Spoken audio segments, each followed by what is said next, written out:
میر انیس نے اپنی پوری زندگی اسی نوکری میں گزاری۔ ابھی ذرہ تھا، ابھی ہو گیا خورشید منیر۔ لوگ ان مجالس کے لیے دور دور سے سفر کر کے آنے لگے۔ جب ہندوستان میں مرثیے کی بات ہوتی ہے اور میر انیس کا نام نہ آئے تو وہ ذکر ادھورا رہ جاتا ہے، کیونکہ مرثیہ نگاری کی تاریخ میں میر ببر علی انیس کو جو بلندی حاصل ہوئی شاید ہی کسی اور کو حاصل ہے۔ آج ہم میر انیس کے حیدرآباد کے اس تاریخی سفر کی بات کریں گے جو حیدرآباد کی آزاداری کی تاریخ کا ایک روشن باب ہے۔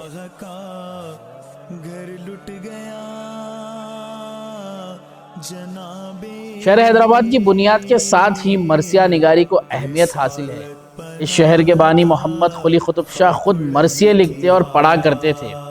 قطب شاہی دور کے بعد آصف جاہی دور میں بھی یہ سلسلہ جاری رہا، اور پھر جب اردو زبان میں مرثیہ لکھنا شروع ہوا تو مرثیہ نگاری کا یہ فن اپنے عروج پہ جا پہنچا۔ اس وقت حیدرآباد کے نوابین اور امراء عظام عزاداری کے ساتھ ساتھ ادب سے بھی ذوق رکھتے تھے، اور لکھنؤ اس زمانے میں مرثیہ نگاری کا مرکز رہا کرتا تھا۔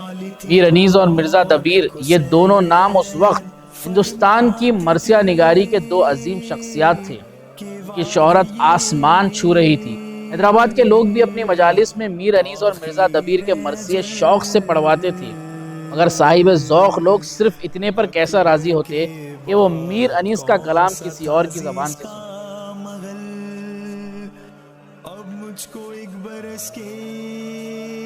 اس وقت جہاں ہم بیٹھے ہوئے ہیں حسینیہ نواب عنایت جنگ میں بھی محرم کے پہلے عشرے میں جناب تحور جنگ باہر سے شعراء کو مجالس کے لیے بلایا کرتے تھے۔ 1870 میں نواب تحور جنگ نے ارادہ کیا کہ میر انیس کو حیدرآباد بلایا جائے۔ اس مقصد کے لیے انہوں نے اپنے قریبی لوگ کے ذریعے میر انیس کو خط لکھا۔ اس میں ناظم عدالت عالیہ قاضی سید شریف حسین صاحب اور مجتہد سید حامد حسین کنتوری صاحب شامل تھے، جو صاحب کتاب ابغت الانوار ہیں۔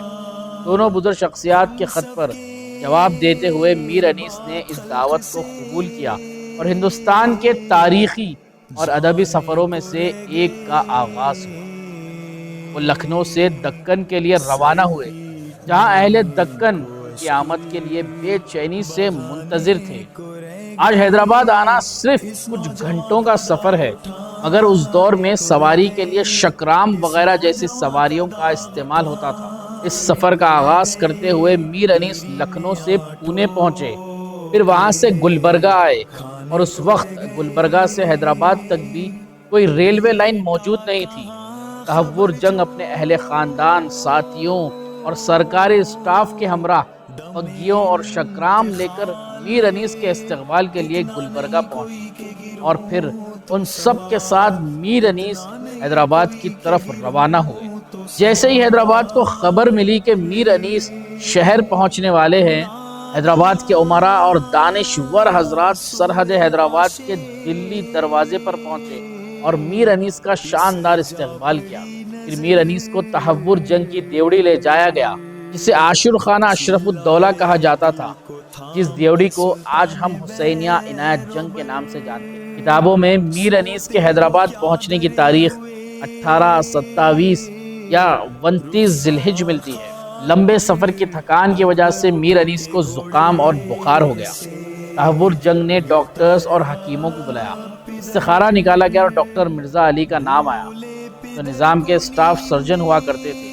شروع میں میر انیس دوا لینے سے انکار کر دیے، کیونکہ ان کا خیال تھا کہ ان دوائیوں میں الکحل شامل ہوتا ہے، لیکن جب انہیں یقین دلایا گیا کہ ڈاکٹر مرزا علی ایک متقی مسلمان شخص ہے اور ایسی کوئی دوا نہیں دیں گے، تب میر انیس نے علاج کی اجازت دی اور پھر ان کی طبیعت بہتر ہو گئی۔ پھر وہ دن آیا جس کا انتظار حیدرآباد کی عوام کو تھا، پہلی محرم اور نواب تحور جنگ کی دیوڑی۔ مجلس میں مجمع بھر کے ابل رہا تھا۔ آج بھی حیدرآباد کے عظیم مجالس میں اس کا ذکر کیا جاتا ہے۔ میر انیس رونق افروز ممبر ہوئے، وہی ممبر جو آج بھی ہمارے پیچھے موجود ہے۔ ممبر کے تیسرے زینے پر وہ بیٹھا کرتے تھے، گھٹنوں پر سفید رومال رکھتے اور اپنی پنج گوشی ٹوپی پہنا کرتے۔ مرثیہ شروع کرنے سے پہلے میر انیس نے ایک ربائی پڑھی جو پورے حیدرآباد میں مشہور ہو گئی۔ بچے بڑے سب اسے پڑھنے لگے۔ اس ربائی کو لوگ دعا کی طور پر بھی پڑھا کرتے تھے اور اس وقت کے نظام بھی اس ربائی سے متاثر ہو گئے۔ میر انیس نے پڑھا تھا: اللہ و رسول کی امداد رہے، سرسبز یہ شہر فیض بنیاد رہے، نواب ایسا رئیس اعظم ایسا، یا رب آباد حیدرآباد رہے۔ پھر میر انیس نے ان کا مشہور مرثیہ باخدا فارس میدان تحور تھا حر پڑھا، جس کے کچھ بند سماعت فرمائی۔ باخدا فارس میدان تحور تھا حر، 1-2 لاکھ سواروں میں بہادر تھا حر، نار دوزخ سے ابو ذر کی طرح حر تھا حر، گوہرے تاج سر عرش ہو وہ در تھا حر، ڈھونڈ لی راہ خدا کام بھی کیا نیک ہوا، پاک تینت تھی تو انجام بھی کیا نیک ہوا، نار سے نور کی جانب اسے لائی تقدیر، ابھی ذرہ تھا ابھی ہو گیا خورشید منیر، شافع حشر نے خوش ہو کے بہل کی تقصیر، تکیہ زانو شبیر ملا وقت اخیر، اور جو اقبال و حشم فوج خدا میں پایا، جب ہوا خاک تو گھر خاک شفا میں پایا، کہے کہ یہ گود میں شبیر کے لیے انگڑائی، آیا ماتھے پہ عرق چہرے پر زردی چھائی، شے نے فرمایا ہمیں چھوڑ چلے کیوں بھائی، ارے چل بسے حر جری پھر نہ کچھ آواز آئی، طائر روح نے پرواز کی طوبا کی طرف، اور پتلیاں رہ گئی پھر کر شہ والا کی طرف۔ میر انیس اپنی کتابت شروع کرنے سے پہلے حیدرآباد کے لیے اپنی ربائی میں دعا کی، پھر مرثیے کے اختتام پر اپنے اہل وطن کے لیے یہ مصرع پڑھا: سنی سب یہ دعا مانگ کے اے رب عباد، لکھنؤ کے طبقے کو تو صدا رکھ آباد، رونے والے شہ والا کے رہے خلق میں شاد، ان کے سائے میں برومند ہو ان کی اولاد، عشرۂ ماہ ازاں نالہ کشی میں گزرے، سال بھر شہ کے غلاموں کا خوشی میں گزرے۔ پہلی مجلس میں میر انیس نے 14 بند مرثیے کے پڑھے اور ممبر سے اتر آئے۔ میر انیس کی وہ پہلی مجلس کی اتنی شہرت ہوئی کہ ہر جگہ میر انیس کے چرچے ہونے لگے۔ لوگ ان مجالس کے لیے دور دور سے سفر کر کے آنے لگے۔ شہر حیدرآباد کے امیر غریب، دور یا پاس، ہندو یا مسلمان، شیعہ یا سنی، حیدرآباد میں سب کی زبان پر میر انیس کا نام چھایا ہوا تھا۔ ایک دفعہ تو کوتوال شہر یعنی حیدرآباد کے کمشنر آف پولیس اس مجلس میں آ کر بیٹھ گئے اور مجلس کے بعد میر انیس سے فرمایا کہ وزیر اعظم آپ سے ملنے کی خواہش کرتے ہیں۔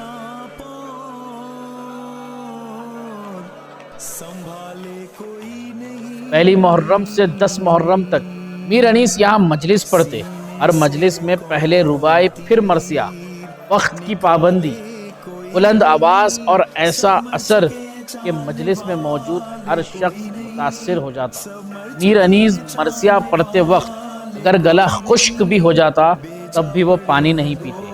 اس کی وجہ پوچھی گئی تو انہوں نے بتایا کہ وہ کربلا کے پیاسوں کا ذکر کرتے ہیں اور اس ذکر کے بیچ پانی طلب کرنا آداب ذکر کربلا کے خلاف ہے۔ پہلی مجلس کے بعد میر انیس نے اپنے بیٹے کو ایک خط لکھا جس کا ذکر دیگر کتابوں میں ملتا ہے۔ میر انیس اپنے بیٹے کو لکھتے ہیں: انسان تو روتے ہوئے میں نے دیکھا تھا، مگر در و دیوار کو گریا کرتے ہوئے آج دیکھا۔ اس کی صدا آسمان تک جا رہی تھی۔ میر انیس کے یہ الفاظ حیدرآباد کی آزاداری کے لیے سند بن گئی۔ میر انیس حیدرآباد میں 20 یا 22 محرم تک رکے۔ آج میر انیس کے 2 تصاویر موجود ہیں۔ وہ دونوں فوٹوگرافز اسی حسینیہ عنایت جنگ میں لی گئی اور میر انیس کے حیدرآباد کے اس تاریخی سفر کے کچھ وقت بعد ہی میر انیس کا انتقال ہو گیا۔ یہی وہ حسینیہ ہیں جس کے بانی نواب تحور جنگ کی درخواست پر میر انیس حیدرآباد تشریف لائے تھے، اور خاص بات یہ ہے کہ نواب تحور جنگ کا مدفن کربلا میں امام حسین علیہ السلام اور حضرت حبیب ابن مظاہر علیہ السلام کے درمیان واقع ہے۔ اللہ نے انہیں ایسی جگہ عطا کی جس کی صرف تمنا کرنا بھی عزاداروں کے لیے باعث شرف ہے۔ میر انیس کا سفر حیدرآباد صرف ایک سفر نہیں تھا، بلکہ یہ حیدرآباد کی تہذیب، عزاداری، ادب اور مرثیہ نگاری کی تاریخ کا وہ روشن باب ہے جسے صدیاں گزر جانے کے بعد بھی بھلایا نہیں جا سکتا ہے۔ میر انیس نے اپنی پوری زندگی اسی نوکری میں گزاری۔ ان کے ہی اس شعر سے آپ تمام سے اجازت چاہتا ہوں۔ عمر گزری ہے اسی دشت کی سیاہی میں، 5ویں پشت ہے شبیر کی مداحی میں۔ حیدرآباد زندہ باد۔ خدا حافظ۔ سونے کی جاں حسین نے پائی ہے کس طرح، رستہ دے اے زمیں کے فلک کی ستائی ہوں، میں اپنے پیارے بھائی سے ملنے کو آئی ہوں، میں اپنے پیارے بھائی سے ملنے کو آئی ہوں۔